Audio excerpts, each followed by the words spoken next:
Hey, so I happen to notice something looking at other YouTube producers or video developers, and no one ever talks about prepper tools. It's amazing, unless you're like talking directly about like bushcraft or something like that. No one ever talks about prepper tools. Now, we're not talking about the kind of tools that's like a screwdriver or a ratchet or a socket set or a set of pliers or vice grips. We're talking about tools that are slightly different. Tools that we're going to need if the proverbial stuff hits the proverbial fan. And so I wanted to show you what's in my bag. In the same way that I showed you what was in my EDC, which I'll link a video to up there. I think it's going to go. Maybe there. It's going to be there someplace. So let's go ahead and take a look. I'm going to walk on over there now, and we'll take a look now. Okay, so a little bit of a disclaimer. I'm going to be doing this from like right over here.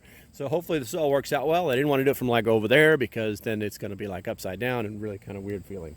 All right, so the first thing that I carry with me as my prepper tools are those. Now, you need to be careful with these because in some states they're actually seen as burglary tools. So while you can most likely buy them, be careful how you store them, be careful how you use them. In a bad situation, they could really come in handy. So we're going to take these, set these aside. I'll put those out there first because they don't fit in the bag. Next, the bag.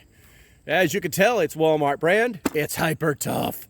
And these are actually pretty good bags. So what I'm going to do is I'm going to take this off and I'm going to set it to the side so that we can put the tools up here. All right, the first thing that's inside my bag is a good pair of work gloves. Now, I personally don't like the big thick ones because they don't offer a lot of dexterity. Make sure they have a leather palm. These are kind of leather and synthetic all around, but they're generally comfortable. And I think that's what's most important. All right, so the next thing, an axe. So you're going to find that I have a lot of axes. One, because I throw them, but two, because they're such a unique tool. They're not only a handle, or they're not only a hammer, but they're also a cutting device, a chopping device. No, they're not axes, but it's always good to have more than one axe. And the reason is actually pretty simple. Because when you're splitting wood, you can do something called batoning, where you drive the axe into whatever it is, but obviously the hatchet, but it's not an axe, so there's not enough strength. So you start tapping it through the wood, and it goes right down through it. You can actually split logs this way. So we're going to throw that in there. If you didn't see my other video on that little puppy right there, I will put it up here someplace. It's a really neat little axe. I keep it in my bag just so I know where it is. This is my splitting axe. I'm starting to catch a theme here. Heck, I may have an axe fetish or a hatchet fetish. Well, once again, these things are great for splitting wood and doing lots of multiple little tasks. This one was only $9. So, something to think about. Okay, so I also keep a small knife. This knife is for smaller cutting, maybe notching things. It's also got a nice ridge on the back that I can use to baton into wood or use to dig holes with or whatever it may be. This is just a nice little knife to have. So we're going to put it right there. Next is my real knife. It doesn't even fit in the frame. So this is a SHTF 28. It's made by Schrade. It's actually a pretty good knife. It's not my favorite. That's why it's never on my hip. But it's good for hitting things with, and it's good for digging big holes and stuff. We're running out of room already on this table. This is a trowel. These are great for digging stupid little holes when you don't want to dull the blades. If you have to cut into something that's on the ground, you can dig around a root. You can do anything with it. So I like to keep that in there, and I think this cost me like $3. This is my foldable. Get that in the screen. This is my foldable shovel. It's got a slight serrated edge on it. Yes, it's government issue, or it's government style issue. It's useful for lots of different things. So I keep it in my little.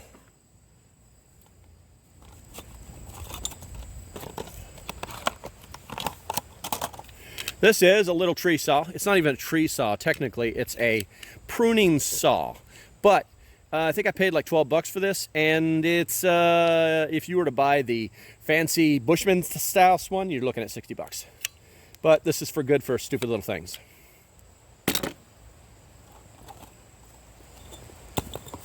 This is a pretty unique item. This was gotten for me by a friend. This is what they call a Japanese pruning knife. And what it is it's a blade on one side, it's serrated on the other, and it's shaped in the shape of an arc for digging. I don't know if you can see that or not. Hopefully you can. It's a neat little knife to have. It's good for if you have to work in the garden or if you're doing some kind of crazy bushcraft stuff. You saw that it had the little hand saw. This is my portable saw. You take it apart. I don't think I'm gonna do it, but it's made by Gerber. It's a little portable saw.